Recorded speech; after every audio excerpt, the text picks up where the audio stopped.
Hello guys, good morning. Welcome back to our channel Daily Life with us. I am Dia. Today I am going to share my daily vlog with you all. Hope you enjoy watching my day. তো চলো let's start.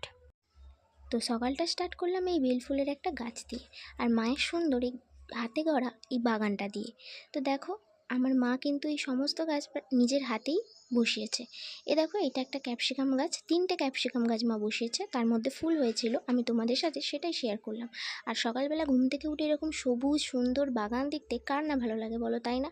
সকালবেলা ঘুম থেকে উঠে তুমি দেখবে 1 cup গরম চা হাতে নিয়ে যখন এরকম সুন্দর বাগান তোমার সামনে আসবে, তোমরা যখন যাবে সুন্দর এরকম সবুজ বাগানে, তোমাদের মনটা এমনি সুন্দর হয়ে যাবে, এমনি মনোরম লাগবে, এমনিই ভালো লাগবে। তো যাই হোক, তারপর আমি এই যে এখানে বসে পড়লাম খেতে। কালকে মেলা দেখতে গিয়েছিলাম, সেখান থেকে আমি এনেছিলাম ভেজিটেবিল চপ, তো সেটাই আর কি আমি এখানে মুড়ি দিয়ে মেখে খাচ্ছিলাম। তো তারপর মা বলল আমাদের বাগান থেকে একটু যেখানে মানে আমাদের চাষবাস হয় সেখান থেকে একটু লাল শাক তুলে আনতে। তো তাই আমি গিয়েছিলাম লাল শাক তুলতে, আর এই লাল শাকগুলো আমার বড় দাদু নিজের হাতে কিন্তু বসিয়েছে। তো যাই হোক, এখানে আমি লাল শাক তুলছিলাম। আর বাগান থেকে এরকম মানে শাক তুলতে বা সবজি তুলতে আমার কিন্তু খুব ভালো লাগে, শুধু আমার কেন, প্রত্যেকটা মানুষেরই ভালো লাগে।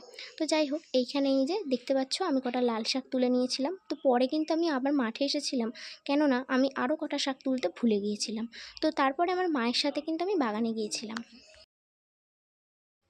তো এই দেখো আমি তারপরে দেখলাম আমি দেখিনি, মা আমাকে হঠাৎ করে বলল এই দেখ সবেদা গাছটায় দেখ কত ফুল ধরেছে আর কত কুড়ি ধরেছে। তো তারপর আমি এই যে এসে দেখলাম যে সবেদা গাছে সত্যি অনেক ফুল ফুটেছে আর অনেক কুড়িও ফুটেছে।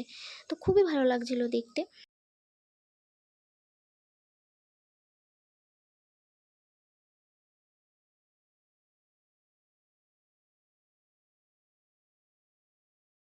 আর এই যে গাছগুলো দেখছো এইগুলো হচ্ছে লঙ্কা গাছ, এইগুলোও কিন্তু আমার বড় দাদু বসিয়েছে আর কি। তো আজকে যেহেতু চড়ক, আর ইতি কিন্তু আজকে সকালবেলায় বাড়ি চলে গেছে, আর সেই কারণেই ও আজকে কিন্তু ভয়েস ওভার দিতে পারবে না, কারণ ও ওখানে যা যা করবে ও ওখান থেকে সেই ভিডিওগুলো করবে, আর আমি এখানে যা যা করব আমি এখানের ভিডিওগুলো তোমাদের সাথে শেয়ার করব।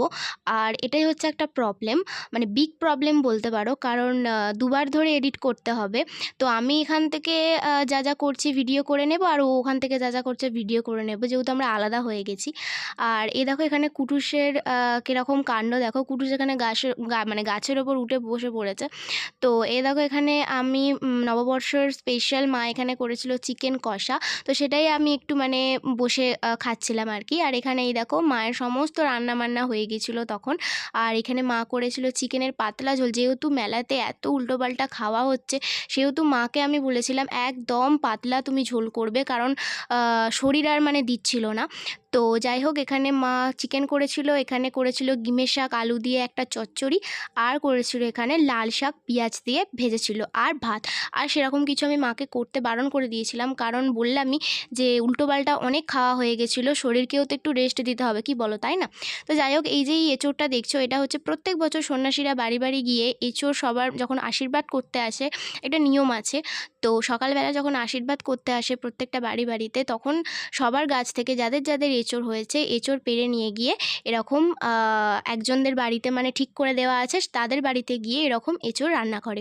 তো সেটাই আমি আর কি নিয়ে এসে খাচ্ছিলাম। আর সন্ধেবেলায় দেখো বেরিয়ে পড়লাম চড়ক দেখতে, আর এখানে অনেক রকমের মেলা বসেছিল, আমিও কিছু টুকিটাকি জিনিস নিয়েছিলাম, পরে যদি আমি টাইম পাই অবশ্যই তোমাদের সাথে শেয়ার করব।